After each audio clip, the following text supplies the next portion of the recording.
இந்த போட்டோவில் இருக்கிறவர் உங்களுக்கு யார் என்று தெரிகிறதா? உமன் இவர்தான் சாது ஏசுதாஸ் ஐயா. உமன் இவர் கிருபாஸ்தன கிறிஸ்துவ சபை ஸ்தாபகராய் கன்னியாகுமரி மாவட்டத்தில் விராலிக்காடு என்ற பகுதியில் தந்தை ஆபேல் தாயார் அருமைக்கன் அவர்களுக்கு இரண்டாவது மகனாக 2 ஜனவரி மாதம் 1912 பிறந்தார். ஆமென். இவரது மூத்த அண்ணன் பிறந்து 7 மாதம் கைக்குழந்தையா இருக்கும்போது அவரது தகப்பனார் வியாதியில் படுக்கையில் படுத்தார். அவர் தாயார் என்ன செய்வதென்றே தெரியாமல் அங்கலாய்த்து கொண்டிருக்கிற வேளைகளில் அந்த வீட்டை தேடி ஒரு தீர்க்கதரிசி, 2 கண்களும் இல்லாத தீர்க்கதரிசி அவருடைய வீடுகளில் வந்து சேர்ந்தார். அந்த தாயாரை பார்த்து, உனக்கு 2வது ஒரு மகன் பிறப்பான், அவனுக்கு இயேசுதாஸ் என்று பெயரிட வேண்டும். அவன் கர்த்தரின் ஊழியத்தை வல்லமையாய் செய்வான். அவன் நிமித்தம் இந்த உலக மக்கள் ரட்சித்துக் கொள்வார்கள். இதற்கு அடையாளம் உன் கணவனாரின் உடல்நிலை குணமாகும் என்று ஒரு அழகான அடையாளத்தை சொல்லி அந்த தீர்க்கதரிசி மறைந்தார். அவர் சொன்னது போலவே அவருடைய கணவனாருடைய சரீரத்தில் நல்ல சுகம் உண்டாயிற்று. அவர் சொன்னது போலவே 2வது மகன் இயேசுதாசன் ஐயா அவர்கள் 2/1/1912 ஆபேல் அருமைக்கன் என்கிறவருக்கு 2வது மகனாய் பிறந்தார்.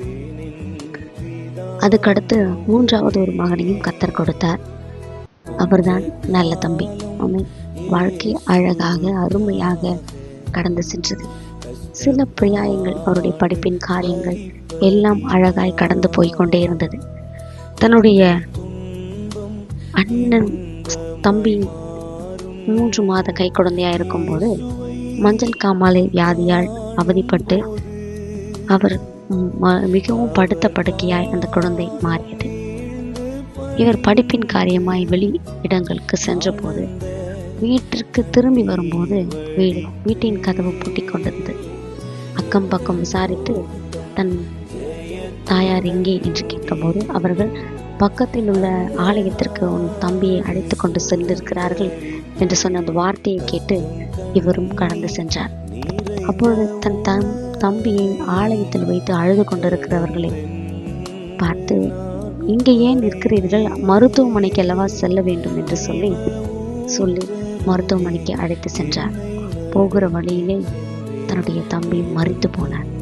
தன்னுடைய தம்பியின் பிரிவை தாங்க முடியாமல் அழுது கொண்டே இருந்த இயேசுதாசன் ஐயா அவர்கள், கடவுள் ஒருவர் இல்லவே இல்லை, அவர் இருந்திருந்தால் என் தம்பியை இந்த உலகத்திலிருந்து எடுத்திருக்க மாட்டார் என்று சொல்லி ஒவ்வொரு நாளும் கர்த்தருடைய சமூகத்தை விட்டு வழிவிலகி போகிற ஒரு மனுஷனாய் தேவதாசன் காணப்பட்டார். அவருடைய வாழ்க்கை இருண்ட வாழ்க்கையாய் காணப்பட்டது. என்ன செய்வதே என்று தெரியவில்லை. அழுது அழுது தன் வாழ்க்கையை மறித்து போய்விடலாம் என்று கூட நினைத்திருந்தார். அப்பொழுதுதான் ஒரு குரல் அவரை நோக்கி வந்தது. மகனே, நீ இன்று மரித்தால் எங்கே போவாய்? என் மகனே, இன்று நீ மரித்தால் எங்கே போவாய் என்ற குரல் அவர்களின் காதில் அழகாய் கேட்க ஆரம்பித்தது. அதுதான் கர்த்தருடைய வார்த்தை என்று நம்பிய இயேசுதாசன் ஐயா அவர்கள் தன் சிறு பிராயத்தில், வாலிப பிராயத்தில் செய்த தவறுகள், பாவங்கள் எல்லாவற்றையும் கர்த்தரிடத்தில் ஒப்பு கொடுத்தார்.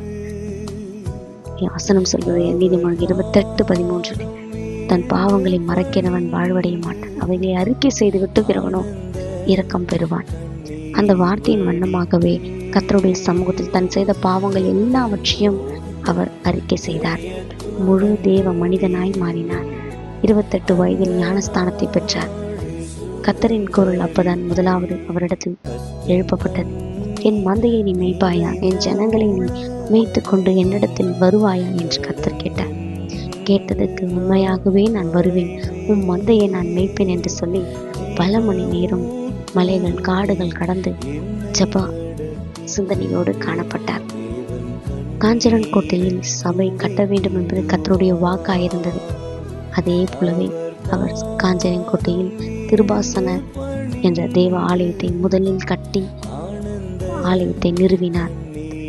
அக்காலத்தில் இருக்கிற மக்கள் சொல்கிற வார்த்தை, வியாதிப்பட்டவர்களானால் காஞ்சரக்கோட்டையில் உள்ள மருத்துவர்களிடம் போனால் கண்டிப்பால் குணமாகிவிடும், அவர்களும் கைவிட்டால் இடுகாட்டில் தான் சேர வேண்டும் என்று சொல்வார்கள். ஆனால் நாளடைவில் அந்த வாக்கு காஞ்சரக்கோட்டையில் வைத்தியர்கள் கைவிட்டால் கிருபாசன ஊழியத்தில் உள்ள ஊழியர்கள் செல்லுங்கள் என்று சொல்லுகிற அளவுக்கு கர்த்தர் அந்த வாக்கை மாற்றினார். ஒரு முறை ஒரு தாயார் தன்னுடைய ஒரே மகன் மரித்து போய் விட்ட பிறகு, எனக்கு ஒரே ஒரு மகன் தான் இருக்கான் என்று ஒவ்வொரு நாளும் அழுது கொண்டே இருந்தார். அப்பொழுது கிருபாசன ஊழிய தண்டையில் அந்த பிள்ளையோடு தாயார் வந்தார். அப்போ இயேசுதாசன் ஐயா அவர்கள் தேவ சமூகத்தில் அவரிடத்துல ஒவ்வொரு நாளும் அழுது அந்த மகனை உயிரோடு எழுப்பினார். அவருடைய தோற்றம் நீல தாடியும் பெரிய ஆடைகளும் உடையது. சுமார் மனிதரிடம் பேசுவதை அவர் குறைத்தார். கர்த்தரிடம் மாத்திரமே பேசுகிறதுக்கு நேரத்தை அதிகமாய் செலவழித்தார். என்ன தேவை என்றாலும் அவர் ஒரு அட்டையில் எழுதி மற்றவரிடம் காட்டுவார். ஒரு நாளும் வாய் திறந்து பேச மாட்டார். சுமார் 88ஆம் வயதில் கர்த்தரின் வருகைக்கு ஆயத்தமானார். அவர் சொல்லியது போலவே கர்த்தருடைய வருகைக்கு அவர் ஆயத்தமாகி பரலோகம் சென்றார். ஆமென். இந்த தாசனை பற்றி உங்களிடத்துல சொல்லுகிறது உண்மையாகவே நான் அவ்வளவு ஆனந்தம் கொள்கிறேன். இந்த தாசனை குறித்து உங்களுக்கு கண்டிப்பாக பிரயோஜனமாக இருக்கும் என்று நான் நம்புகிறேன். இன்னைக்கு நிறைய நேரங்களில் நம்ம பாவங்களை அறிக்கை செய்கிறது இல்லை. நிறைய நேரங்களில் மனிதரிடம் பேசி கொண்டு இருக்கிறோம். இந்த தாசனை போல நம் அதிகமான பாவங்களை கர்த்தரிடத்தில் அறிக்கை செய்து குறைவாய் மனிதரிடம் பேசி கர்த்தரிடத்தில் அதிகமாய் பேசுவோமானால் இந்த தாசனை போலவே கர்த்தர் கண்டிப்பாகவும் உங்களை மனையும் எடுத்து பயன்படுத்துவார்.